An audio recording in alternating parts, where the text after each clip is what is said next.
Atletico Madrid is robbing Manchester City. You might be asking, well, it's going to be looking like it's going to be 75 million. With add-ons, it'll push over to 80 million. And you might be saying for Julian Alvarez, that might be a solid deal. But considering Atletico Madrid's prior, transfers, this might be a robbery because Joao Felix, when he was at Benfica looking like a young star, Atletico Madrid bought that lad over 100 million. Now, Julian Alvarez was one of the best players in the last World Cup, was a phenomenal player for Argentina in the Copa America, won the treble, and has done very well with City when he's been given the chance with when Haaland isn't playing or when they want to partner him up with Haaland right behind him as a false nine. He's done phenomenal. He's done way better than Joao Felix ever did at Benfica before going to Atletico Madrid. And he's going to be sold to Atletico Madrid for around 80 million. And the asking price is around 80 to 90 million that Manchester City wants. Now, if they had seen and looked into more how Atletico Madrid purchased Joao Felix, they probably could have got a similar fee. But instead, they went and got a reasonable price, right? 90 million for Julian Alvarez, I think, is more than reasonable considering he's still a young talent. He's a phenomenal talent as well. He's done it in the biggest stages, the Champions League, the World Cup, the Copa America. This lad is the real deal. As an Arsenal fan, I would want nothing more than to bring this lad in as the striker. Him and Isak are the two lads that I would love to have as their number 9. But obviously, Arsenal don't have the facilities to do that at the moment, considering financial fair play has been very strict. Now, what is Chelsea cooking as well? How many strikers do these lads want? All right, Chelsea have, want to sign Osimhen, this lad right here from Atletico Madrid. They still have Nicholas Jackson. They have Lukaku. These lads are just buying strikers as if they were Infinity Stones and they were Thanos. It's actually insane. Do they not understand you can only line up maybe 2 strikers max in one match? And these days, Chelsea doesn't even do that. They play with 1 striker and they want to have 4. Lads, come on. Let's do better with the transferring. They have the most players out of the top 6 with 41. 41 registered players, and they want to keep adding. And they finally sold one to that is Conor Gallagher, right?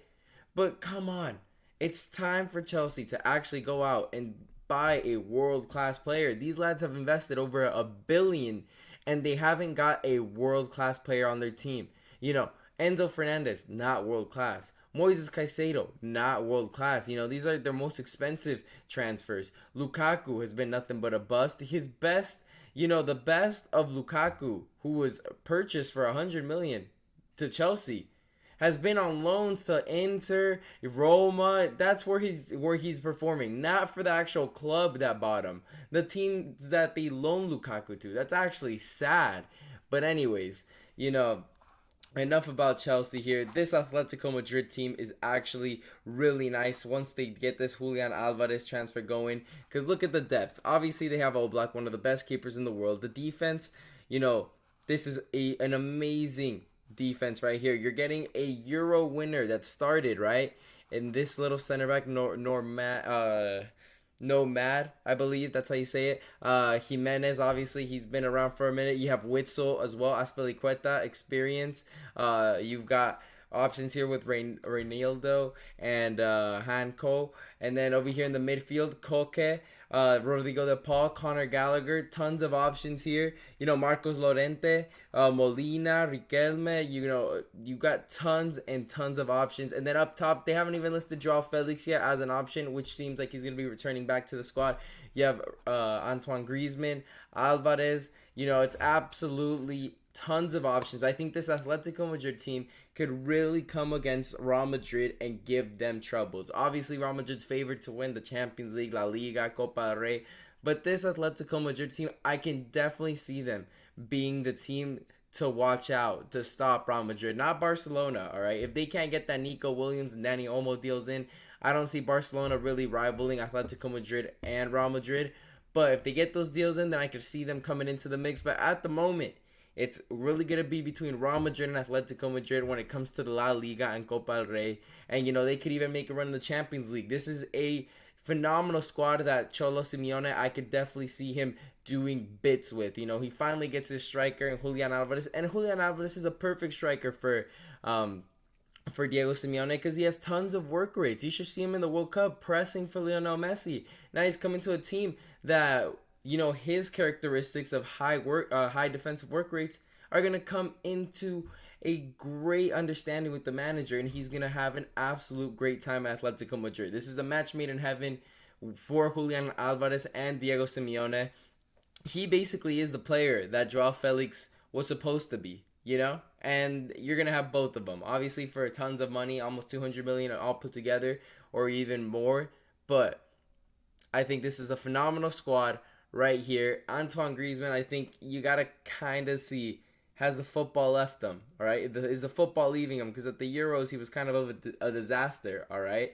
But I could definitely see if Joao Felix gets incorporated back into the squad and actually performs, then really looking into Antoine Griezmann getting sold.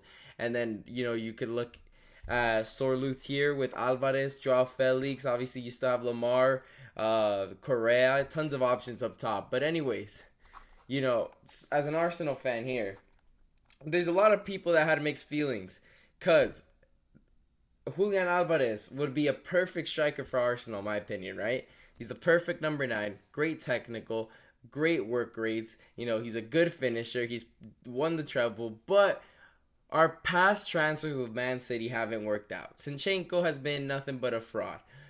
Gabriel Jesus is a striker that can't score goals consistently.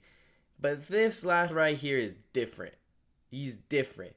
He won a World Cup, and he was, in my eyes, the most fundamental attacker of that Argentina squad. And then the Copa America, he was a big reason why Argentina won that. Now, the treble, I could see him not being a huge part of that. Obviously, it had to do more with Haaland's record-breaking season.